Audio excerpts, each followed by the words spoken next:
వాక్య భాగంలోనికి వెళ్ళబోయే ముందుగా వాక్య భాగాన్ని చదువుకుందాం. మన మధ్యలో ఉన్న సహోదరులు యనమల కుదురులో సేవ చేస్తున్నటువంటి యవన దైవజనులు మరి సహోదరులు ఆనంద్ బూను మన మధ్యలో ఉన్నారు. వారు మన పరిశుద్ధ గ్రంథములో పాత నిబంధనలో జ్ఞాని అయిన సొలొమోను రాసిన ప్రసంగి గ్రంథములో 5వ అధ్యాయం 1-2 వచనాలను చదివి వినిపించవలసిందిగా వారిని ప్రేమతో ఆహ్వానిస్తున్నాం.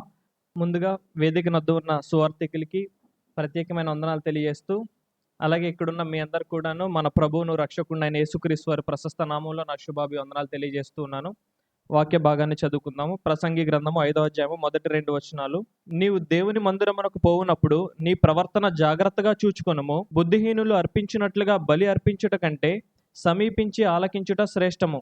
వాళ్ళు తెలియకయే దుర్మార్గపు పనులు చేయుదురు. నీవు దేవుని సన్నిధిని అనాలోచనగా పలుకుటకు నీ హృదయమును త్వరపడనీయక నీ నోటిని కాచుకొమ్ము. దేవుడు ఆకాశమునందున్నాడు, నీవు భూమి మీద ఉన్నావు, కావున నీ మాటలకు కొద్దిగా ఉండవలెను. అవకాశం ఇచ్చిన మైకిల్ అన్నకి ప్రత్యేకమైన వందనాలు తెలియజేస్తూ ఉన్నాను. వాక్య భాగాన్ని చదివి వినిపించిన సోదరులకి ప్రభునామమున వందనాలు తెలియజేస్తూ ఉన్నా. మనందరికీ సుపరిచితులు మరి జీజే ప్రభుదాస్ గారు మరి గులాబీ తోటలో మొట్టమొదటి లెక్చర్షిప్ పెట్టినప్పుడు కూడా మన దగ్గరకు వచ్చి దేవుని యొక్క వాక్యాన్ని అందించారు. అప్పటి నుంచి వారితో మన ప్రయాణం కొనసాగుతూ ఉంది. ప్రతి సంవత్సరం మన దగ్గరకు రావటం, దేవుని యొక్క వాక్యం అందించడం జరుగుతుంది. కాబట్టి ఈరోజు మన మధ్యలో ఉండటం చాలా సంతోషకరము. మరి వారు ఎంతో అనుభవ జ్ఞానం కలిగిన దైవజనులు. చెన్నై ప్రాంతంలో మరి అలాగే ఆంధ్ర రాష్ట్రంలో, తెలంగాణలో కూడా ఎంతో బలంగా వాడబడుతున్నటువంటి దైవజనులు మరి మన మధ్యలో ఉన్నారు. మరి వారు దేవుని యొక్క వర్తమానాన్ని అందిస్తారు. దయచేసి మీరు అందరూ కూడా శ్రద్ధతో వినాలని మీకు మనం చేస్తున్నాం. మీరు జాగ్రత్తగా సద్వినియోగం చేసుకోవాలని ప్రభు పేరట మనం చేస్తూ ఈ సమయాన్ని సహోదరులు జీజే ప్రభుదాస్ గారికి అప్పగిస్తూ ఉన్నాం. స్థానిక సేవకులు మైకిల్ గారికి, వేదికను అలంకరించిన దైవజనులకు, మీకు అందరికీ మన ప్రభువును ప్రియ రక్షకుడునైన క్రీస్తు యేసు నామమున వందనములు సమర్పిస్తున్నాను. నాకు ఇవ్వబడినటువంటి అంశము ఆరాధనలో ప్రవర్తన అనేటువంటి అంశాన్ని పరిశుద్ధ లేఖనముల నుండి పరిశీలన చేయవలసిందిగా మైకిల్ గారు నాకు తెలియజేశారు. మనం ప్రసంగానికి వెళ్ళడానికి ముందుగా ఈ బాంబే కాలనీ, సుందరయ్య నగర్ ప్రాంతంలో ఉన్నటువంటి క్రీస్తు ప్రభు సంఘ సభ్యులందరికీ ప్రత్యేకమైన వందనాలు తెలియజేస్తున్నాను. మన అంశానికి సంబంధించినటువంటి లేఖన భాగాన్ని మనం చదువుకుందాం. ఆరాధనలో ప్రవర్తన. ఈ అంశాన్ని అనుసరించి దేవుని ఆరాధించేటువంటి ఆరాధికుని యొక్క ప్రవర్తన లేక నడత ఎంత ప్రాముఖ్యమైనది అనే విషయాన్ని ఈ ప్రసంగం ద్వారా మనం తెలుసుకోబోతాం. The importance of conduct in worship. ఆరాధనలో ప్రవర్తన ఎంత ప్రాముఖ్యం అనే విషయాన్ని ఈ ప్రసంగం ద్వారా మనం తెలుసుకోబోతూ ఉన్నాం. దానికి సంబంధించి ప్రసంగి గ్రంథము 5వ అధ్యాయము 1-2 వచనములు మనం చదువుకుందాం. నీవు దేవుని మందిరమునకు పోవునప్పుడు నీ ప్రవర్తన జాగ్రత్తగా చూచుకొనుము. బుద్ధిహీనులు అర్పించినట్లుగా బలి అర్పించుట కంటే సమీపించి ఆలకించుట శ్రేష్టము. వారు తెలియకే దుర్మార్గపు పనులు చేయుదురు. నీవు దేవుని సన్నిధిని అనాలోచనగా పలుకుటకు నీ హృదయమును త్వరపడనీయక నీ నోటిని కాచుకొమ్ము. దేవుడు ఆకాశమందున్నాడు, నీవు భూమి మీదనున్నావు, కావున నీ మాటలు కొద్దిగా ఉండవలెను. ఇక్కడ దేవుని మందిరమునకు వెళ్ళి ఆయనను ఆరాధించేటువంటి ఆరాధకుని యొక్క ప్రవర్తన గురించి జ్ఞాని మాట్లాడుతున్నాడు. నీవు దేవుని మందిరమునకు పోవునప్పుడు, దేవుని మందిరానికి ఎందుకు వెళ్తారు, ఎందుకు పోతారు? దేవుని ఆరాధించడానికి. ఆ తర్వాత మాట్లాడడం మీరు గమనించవచ్చు. బుద్ధిహీనులు అర్పించినట్లుగా బలి అర్పించుట కంటే, అంటే దేవుని మందిరానికి ఎందుకు వెళ్తారు? బలి అర్పించడానికి వెళ్తారు. ఇంకొక విధంగా చెప్పాలని అంటే దేవుని మందిరానికి ఎందుకు వెళ్తారు?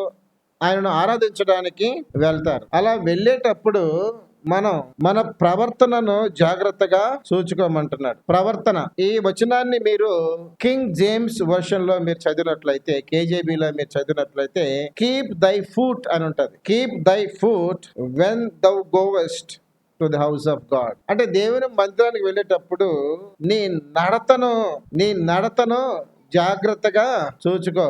ఆ చూచుకో అనేటువంటి ఆ పదం హీబ్రూ నిఘంటువులో మనం చూసినట్టయితే to keep, to God, to watch, to protect అనే పదాలు ఉపయోగించాం. అంటే మన ప్రవర్తనను మనం ఏం చేయాలట? వాచ్ చేయాలి. నా నడతను, నా ప్రవర్తనను నేను కనిపెట్టి చూసుకోవాలి, నేను కాపాడుకోవాలి. టు ప్రొటెక్ట్ అనే పదం కూడా ఉపయోగించారు అక్కడ.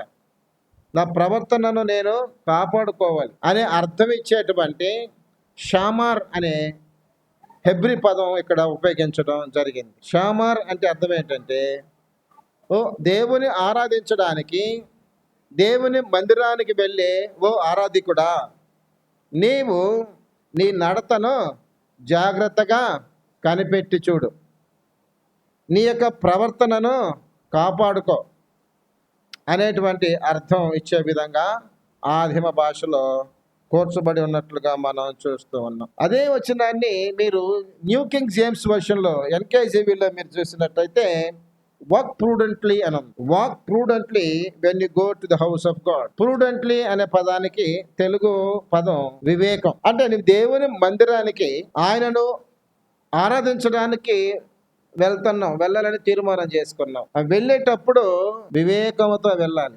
ఆ పదం మనం గమనించినట్లయితే అక్కడ బుద్ధిహీనులు అర్పించినట్లుగా బలి అర్పించట కంటే, అంటే ఆరాధికుడు దేవుని మందిరానికి వెళ్ళిన తర్వాత బుద్ధిహీనంగా ప్రవర్తించకూడదు. అంటే ఇప్పుడు మీకు ఏం అర్థమవుతుంది? ఒక ఆరాధికుడు దేవుని ఆరాధించేటువంటి ఆ ఆరాధనకు వాని ప్రవర్తనకు సంబంధం ఉంది. ఈ రెండింటిని ఎవరు వేరు చేయలేరు. ఆరాధన వేరు, ప్రవర్తన వేరు కాదు. ఇంకా అసలు చెప్పాలంటే ప్రవర్తనే ఆరాధన అనే కన్క్లూషన్కి మనం రావచ్చు. ఇక్కడ మీరు గమనించినట్లయితే బుద్ధిహీనులు అర్పించినట్లుగా బలి అర్పించుట కంటే సమీపించి ఆలకించుట శ్రేష్టము. కాబట్టి దేవుని మందిరమునకు వెళ్ళేటప్పుడు, అంటే దేవుని ఆరాధించడానికి ఆయన మందిరానికి పోయేటప్పుడు మనం జాగ్రత్తగా చూసుకోవలసినది, మనం కాపాడుకోవలసినది ఏంటి? మన యొక్క ప్రవర్తన లేదా మన యొక్క నడత. ఈ విషయం మనం జాగ్రత్తగా గమనించాలి. కృత నిబంధనలో కూడా ఇది అర్థం ఇచ్చేటట్టుగా ప్రభువైన యేసు తెలియజేయడం మనం చూస్తాం. యోహాను సువార్త 4వ అధ్యాయంలో, యోహాను సువార్త 4వ అధ్యాయము 20 నుండి 24 వచనములు, మా పితరులు ఈ పర్వతమందు ఆరాధించిరి, కానీ ఆరాధించవలసిన స్థలము యెరూషలేములో ఉన్నదని మీరు చెప్పుదురని ఆయనతో అనగా, సమరయ స్త్రీ ప్రభువైన యేసుతో అన్నమాట. ఆయనతో అనగా యేసు ఆమెతో ఇట్లనెను, అమ్మ, ఒక కాలము వచ్చుచున్నది, ఆ కాలమందు ఈ పర్వతము మీదనైనను యెరూషలేములోనైనను మీరు తండ్రిని ఆరాధింపరు. నా మాట నమ్ముము, మీరు మీకు తెలియని దానిని ఆరాధించువారు, మేము మాకు తెలిసిన దానిని ఆరాధించువారము. రక్షణ యూదులలో నుండియే కలుగుచున్నది. 23వ వచనం, అయితే యథార్థముగా ఆరాధించువారు. యథార్థముగా ప్రవర్తనకు సంబంధించింది. ఆరాధికుడు దేవుని ఎలా ఆరాధించాలట? యథార్థముగా. కాబట్టి దేవుని ఆరాధించడానికి మనకు మంచి వాయిస్ ఉంటే సరిపోదు, బాగా పాడొచ్చు, లేకపోతే మంచి వక్త బాగా ప్రసంగం చేయవచ్చు, లేకపోతే బాగా ప్రార్థన చేయవచ్చు. రిచువలిస్టిక్ గా చేసేది ఆరాధన కాదు. రిచువలిస్టిక్ అంటే ఒక ఆచారంగా, ఆరాధన అనేది ఆచారంగా చేసేది కాదు. అది మన యొక్క మంచి నడతతో ప్రవర్తనతో చేసేటువంటి కార్యక్రమం అని మనం అర్థం చేసుకోవాలి. అయితే యథార్థముగా ఆరాధించువారు ఆత్మతోనూ సత్యముతోనూ తండ్రిని ఆరాధించే కాలము వచ్చుచున్నది, అది ఇప్పుడును వచ్చేయున్నది. తన్ను ఆరాధించువారు అట్టివారే కావాలనని తండ్రి కోరుచున్నాడు. అంటే ఆరాధనను కోరినటువంటి తండ్రి ఆరాధకుల యొక్క ప్రవర్తనను కోరుతున్నాడు. నువ్వు నన్ను ఆరాధిస్తే యథార్థంగా ఆరాధించు. యథార్థత అనేది ప్రవర్తనకు సంబంధించింది, నడతకు సంబంధించినటువంటి విషయం. యథార్థమైనటువంటి వారు, యథార్థమైన ఆరాధికులు. మీరు ఇంగ్లీష్ బైబిల్ చూస్తే ట్రూ వర్షిపర్స్ అనే మాట ఉంది. If you worship me truly, God will not accept a fake worship. ట్రూకి ఆపోజిట్ కూడా ఫేకే కదా. ఇప్పుడు ఎక్కువ మంది వాడే పదం అదే, ఫేక్ కదా. దేవుని ఆరాధించాలి అని అన్నప్పుడు యథార్థత అవసరమని మనం ఇక్కడ చూస్తూ ఉన్నాం. అంటే ఆరాధికుని యొక్క నడత, ఆరాధికుని యొక్క ప్రవర్తన, వాని ఆరాధన దేవుడు అంగీకరిస్తాడా లేదా అనే దాన్ని తీర్మానం చేస్తుంది. ప్రవర్తన లేని ఆరాధన ఆరాధన కాదు. అది మంచి ప్రవర్తన లేని ఆరాధన అది ఆరాధన కాదు. అట్టి ఆరాధనను దేవుడు అంగీకరించడం, లక్ష్య పెట్టడని మనం చూస్తున్నాం. యథార్థముగా ఆరాధించువారు ఆత్మతోనూ సత్యముతోనూ తండ్రిని ఆరాధించు కాలము వచ్చుచున్నది, అది ఇప్పుడును వచ్చే ఉన్నది. తను ఆరాధించువారు ఎట్టివారైనను పర్వాలేదు, తండ్రి కోరుచున్నాడు. అట్టివారంటే ఎట్టివారు? యథార్థంగా ఆరాధించేవాళ్ళు. అంటే అప్పుడు ఆరాధకునికి ప్రవర్తన ముఖ్యమా కాదా? ఎంత ముఖ్యం? చాలా ప్రాముఖ్యం. అంత అని చెప్పలేం. దేవుని ఎదుట మన యొక్క ప్రవర్తన సరిగ్గా లేకుండా మనం ఎంత బాగా పాటలు పాడినా, ఎంత గొప్పగా వాక్యాలు ప్రకటనలు చేసినా, మరి ప్రార్థనలు చేసినా అన్నీ కూడా వ్యర్థమే. Everything will be futile, waste. ఏది కూడా దాని వల్ల ప్రయోజనమో లేదని మనం ఇక్కడ గమనిస్తూ ఉన్నాం. ఇక్కడ యోహాను సువార్త 4:24 మన అందరికీ తెలిసిన పరిచయమైన కంఠస్థ వాక్యం, అవునా కదా? యోహాను 4:24 అంటే తెలియని వారు ఎవరు ఉండరు. 23వ వచనంలో మాత్రమే కాదు, 24వ వచనంలో కూడా ఆరాధకుని యొక్క ప్రవర్తన అందులో మనకు కనిపిస్తుంది. జాగ్రత్తగా గమనించండి.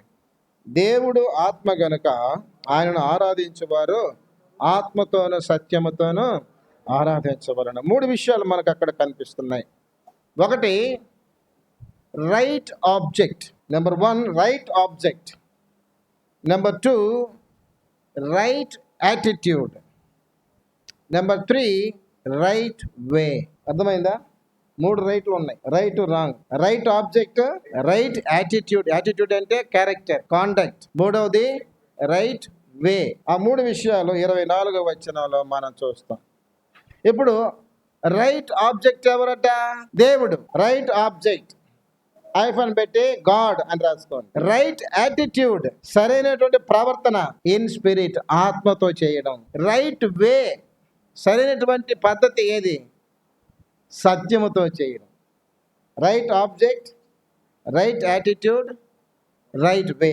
అర్థమైందా? అప్పుడు ఆరాధికుని యొక్క ప్రవర్తన ఎంత ప్రాముఖ్యమో ఇప్పుడు అర్థమవుతుందా లేదా? ప్రవర్తన ప్రక్కన పెట్టి దేవుని ఆరాధిస్తాను లేక ఆరాధిస్తున్నాను అని అనడము అర్ధరహితం. దానివల్ల ఏ ప్రయోజనం లేదు. అసలు అది ఆరాధనే కానే కాదు. ఆరాధికుని యొక్క ప్రవర్తన దేవుడు కోరుతున్నాడు. అట్టివారే కావాలని తండ్రి కోరుతున్నాడు. అంటే తండ్రి దేవుని ఆరాధించేవారు యథార్థమైనటువంటి హృదయముతో, వినయము, భయము, భక్తి కలిగినటువంటి ప్రవర్తనతో తమ్మును తాము తగ్గించుకొని ఆయన ఆరాధించాలని దేవుడు కోరుతున్నాడు. ఏదో ఆచారంగా ఆదివారం అయితే రావడం పోవడం కాదు. కొంతమంది అటెండెన్స్ వేసుకోవడానికి వస్తారు, కొంతమంది రిచువలిస్టిక్గా, అంటే ఆచారంగా ఆదివారం కాబట్టి వెళ్ళకపోతే ఎలా. ఈరోజు మనం చెన్నైలో ఒక సహోదరుడు ఉన్నాడు. ఆయన అప్పుడప్పుడు నన్ను తమాషా పట్టిస్తాడు. ఆదివారం అయితే ఇప్పుడు ఆదివారం కలిస్తే ఈరోజు నువ్వు క్రైస్తవుడు అనిపించుకున్నావా అని అంటారు. ఏమి అంటే మాంసం తిన్నావా లేదా అని. అంటే ఆదివారం మాంసం తినకపోతే వాడు క్రైస్తవుడు? నువ్వు ఆరాధన చేసినా చేయకపోయినా ఆ రోజు నువ్వు నాన్ వెజిటేరియన్ తింటే నువ్వు నిజమైన క్రైస్తవుడు అనిపించుకున్నట్టు. తర్వాత తెలిసింది నాకు ఆ మర్మం. ఆ తర్వాత ఆయన ఎప్పుడు కనపడి నేను ఎస్కేప్ అయిపోతున్నాను. ఇప్పుడు ఆరాధన అనేది కొంతమందికి ఆచారం, కొంతమంది అటెండెన్స్ కోసం. ఆదివారం ఆరాధన పోతే సాయంకాలం ఇంటికి వచ్చేస్తాడు ప్రీచర్ బండి వేసుకొని. అర్థమైందా? మూడవది, ఆరాధనకి వెళ్తే దేవుడు మనల్ని భౌతికంగా బహుగా ఆశీర్వదిస్తాడు. ఆశీర్వాదాల కొరకు వచ్చేవాళ్ళు. ఆరాధన అనే మాటకు అర్థం కానీ, అసలు ఆరాధన అంటే ఏంటో కానీ తెలియకుండా మనం ప్రవర్తిస్తున్నాం ప్రియులారా. Worship is the highest occupation of a Christian. This is the highest occupation. దేవుని ఆరాధించడం కంటే ముఖ్యమైన గొప్పదైన పని ఒక క్రైస్తవునికి మరి ఏది ఉండకూడదు. అదే ముఖ్యం. అలాగ దేవుని ఆరాధించేటప్పుడు మన ప్రవర్తనను మనం జాగ్రత్తగా చూసుకోవడము అంతకంటే ముఖ్యం. ఎందుకు? దేవుడు యథార్థమైనటువంటి ఆరాధికులను మాత్రమే కోరుతున్నాడు. అట్టివారిని మాత్రమే ఆయన లక్ష్య పెడతాడు. అట్టివారి ఆరాధన మాత్రమే దేవుడు అంగీకరిస్తాడు అనేది మనం తర్వాత లెసన్లో ఈ ప్రసంగంలో మనం వినబోతాం. సరే, ఇంతకు ఆరాధన అంటే అర్థం ఏంటి? ఆరాధన అనే పదానికి అర్థం ఏంటి అనేది మనం ఆలోచన చేయాలి. మీకు అందరూ తెలిసే ఉంటుంది ఆరాధన అనే పదానికి అర్థం ఏంటి. ఏంటి? మీరు హెబ్రీ నిఘంటులో చూస్తే ఆరాధనకు హెబ్రీ పదం ఏంటంటే శాఖ. ఏంటి? శాఖ. శాఖ అంటే అర్థం ఏంటంటే to bow down before God in worship. Okay, శాఖ అనేటువంటి ఆ హెబ్రీ పదానికి అర్థం ఏంటంటే to bow down before God in worship. అంటే ఆరాధనలో దేవుని ఎదుట శరము వంచడం, బౌ డౌన్. ఇది థేయర్స్ డెఫినేషన్. ఇది స్ట్రాంగ్స్ ఇంకొక విధంగా డిఫైన్ చేశాడు. ఇదే శాఖ అనే పదాన్ని స్ట్రాంగ్స్ యొక్క డెఫినేషన్, ఆయన యొక్క నిర్వచనం మనం గమనించినట్టయితే స్ట్రాంగ్స్ అంటాడు falling down flat, falling down before God in worship. అంటే అలాగే సాష్టాంగ సాగిలపడి దేవుని ఎదుట సాగిలపడి మన యొక్క ఆయన పట్ల మనకున్నటువంటి భయము, భక్తి, వినయము, విధేయతలను కనపరచడం. ఇంకో విధంగా చెప్పాలంటే to express the deepest respect.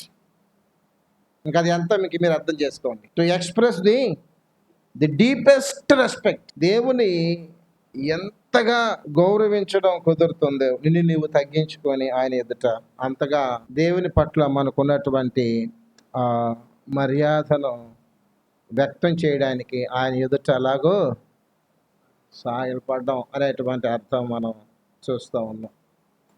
సరే, క్రొత్త నిబంధనలో అర్థం చూద్దాం. యోహాను సువార్త 4వ అధ్యాయము 4వ వచనంలో మనం గమనించినట్లయితే యోహాను సువార్త 4వ అధ్యాయం 24వ వచనంలో అక్కడ ప్రోస్కోనియో అనే గ్రీక్ పదం ఉపయోగించాడు. ఏం పదం ఉపయోగించాడో? ప్రోస్కోనియో. ఇవన్నీ మీరు వీడియోస్లో వినే ఉంటారు. మైకేల్ గారు చేసిన ప్రసంగాల్లో, రత్నకిషోర్ గారు చేసిన ప్రసంగాల్లో ఈ పదాలు మీరు వినే ఉంటారు, అవునా కదా? ప్రోస్కోనేవో అంటే అర్థం ఏంటి? To kiss the hand to one, ఒకని చేతిని ముద్దు పెట్టుకొనుట. ఇది థేయర్ ఇచ్చినటువంటి డెఫినేషన్, థేయర్స్ డెఫినేషన్. ఇది స్ట్రాంగ్ డెఫినేషన్ ఇంకా చాలా బాగుంటుంది. స్ట్రాంగ్స్ ఎలా డిఫైన్ చేశాడంటే ఈ ప్రోస్కోనియో అనే మాటని like a dog లికింగ్ is masters hand, like a dog లికింగ్ is masters hand. అంటే ఒక కుక్క లేకపోతే ఒక కుక్క పిల్ల తన యజమాని చేతిని నాలుగుతా అంటే అది దాని కృతజ్ఞత భావాన్ని వ్యక్తం చేస్తుంది. రాత్రి నాకు బొవ్వ పెట్టావు నువ్వు, అర్థమైందా?